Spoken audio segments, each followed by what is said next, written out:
आद्य ब्रह्म वादिनी फाउंडेशन ब्रह्मवादिनी सखी मंच नाशिकतर्फे केळकर मावशी यांच्या स्मृतिदिनानिमित्त त्यांचा जीवन प्रवास दर्शविणारा नाट्यमय परिचय आज 16 नोव्हेंबर 2025 रोजी राणी लक्ष्मीबाई भवन येथे अतिशय भावुक वातावरणात पार पडलाय। जयश्रीताईंनी मांडलेल्या प्रकल्प संकल्पनेला छायाताईंच्या प्रभावी लिखाणाची जोड मिळाली आहे, तर प्रार्थनाताई जोशी यांच्या विशेष परिश्रमामुळे हा कार्यक्रम अधिक उजळून निघालाय। कलाकारांच्या उत्कृष्ट सादरीकरणामुळे हॉलमधील अनेकांच्या डोळ्यात पाणी आले। उपस्थित महिलांनी 10 पुस्तके वाचलीये तरी न समजणारे चरित्र एका तासात अप्रतिम प्रकारे समोर आले अशी प्रतिक्रिया दिली आहे। या कार्यक्रमामुळे आद्य ब्रह्मवादिनी संस्थेचे प्रेक्षकांच्या मनात वेगळा ठसा उमटवल्याची भावना व्यक्त केली जात आहे, असे संघटिका सौ प्रियांका प्रसाद बर्वे यांनी सांगितले। आता परिस्थिती आपल्याला अनुकूल आहे हो, तेव्हा कामाचा जोर वाढवा। आपण सरकारच्या विरोधात सुद्धा काम केलंय, तेव्हा डोळसपणे काम करा। आपलं ज्ञान थोडं कमी पडतं कारण वाचन नाही, आणि वाचन असलं तरी त्यावर मनन चिंतन होत नाही।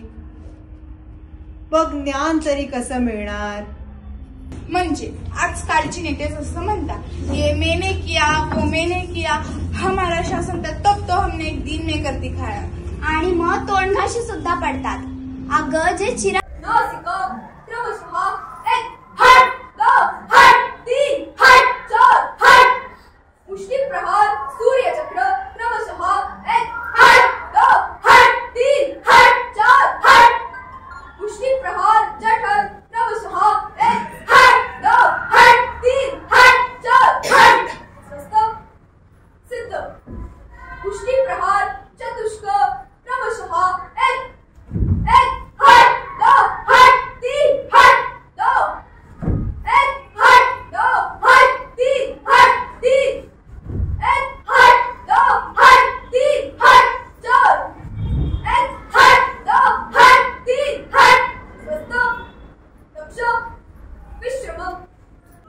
मातृत्व आणि दातृत्वाने युक्त असलेली जिजाऊ माता राणी लक्ष्मीबाई आणि अहिल्याबाई होळकर यांना प्रत्येक स्त्रीने आपला आदर्श मानावं असं मला नेहमी वाटते।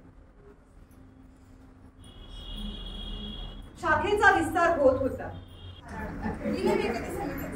अगं एकदा का आपण त्या शाखेच्या मैदानावर गेलो, तिथे रमायला लागलो की त्यापुढे सगळ्या गोष्टी आपल्याला अगदी क्षुल्लक वाटू लागतात।